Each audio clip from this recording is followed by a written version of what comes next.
salut, bonjour à vous, bonjour à toi qui me regarde en ce moment et bienvenue à 3 minutes de prédication ce matin. Je vais parler des petits-enfants. Ah oui, les petits-enfants. Lorsqu'on parle des petits-enfants, la première idée qui nous vient, ce sont des petits anges. Les petits anges, oui, on les voit en train de jouer dans les jardins, en train de tourner autour de pépé, de mémé, de papa, maman, tonton, tontine. Ah oui, tout sage, tout gentil. Mais je voudrais vous dire ce matin que ces enfants ne sont pas des petits anges.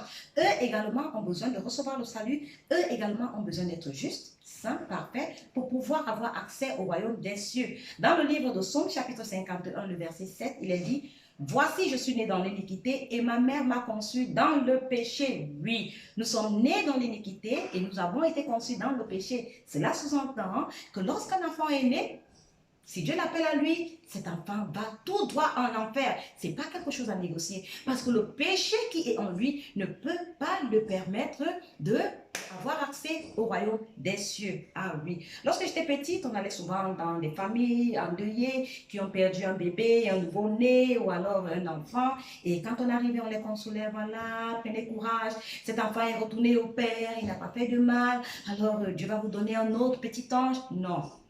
Ça, c'est la tromperie. La Bible dit dans le livre d'Osée que mon peuple périt manque de connaissance. Parce que nous n'avons pas la connaissance, nous sommes déroutés, nous sommes trompés et on se console en se disant: ah, voici, parce que c'est un bébé qui n'a pas fait de mal, alors il est destiné pour l'éternité. Non, il n'est pas destiné pour la vie éternelle, il n'est pas destiné pour le paradis. Tout simplement parce qu'il a le péché. Alors comment faire pour qu'un enfant puisse être sauvé? Comment faire pour qu'un enfant puisse recevoir la vie éternelle? Dans le livre de Matthieu chapitre 19 verset 14, dans le livre de Marc chapitre 10 verset 14 et Luc chapitre 18 verset 16, Jésus-Christ dit: laissez venir à moi les petits enfants, ne les en empêchez pas, car le royaume des cieux est pour ceux qui les ressemblent. Alors Jésus demande que les petits enfants puissent venir à lui parce qu'il a vu qu'il y a besoin pour les petits enfants d'être également sauvés à lui. Pour qu'un enfant soit sauvé, il a besoin d'écouter l'évangile, il a besoin de confesser la justice. Et là, nous avons tout à fait l'assurance que nous avons un enfant sauvé. Dans le livre de 1 Corinthiens chapitre 7 verset 14, il est dit: le mari est sanctifié par la femme sauvée, la femme est sanctifiée par le mari sauvé,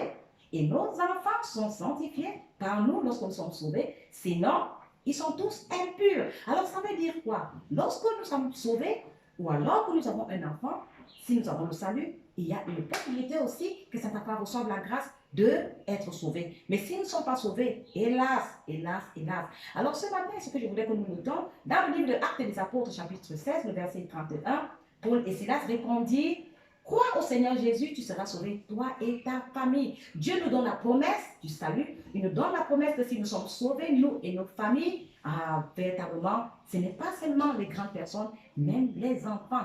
Alors, j'aimerais que si tu m'as écouté ce matin et que tu veux beaucoup plus encore d'informations par rapport à ces enfants qui ont besoin de la vie éternelle, tu ne manqueras pas de me laisser en commentaire ta question, ta préoccupation, ton critique. Tout est la bienvenue. Soyez bénis, merci et rendez-vous demain pour une autre édition de 3 minutes de prédication. Merci beaucoup.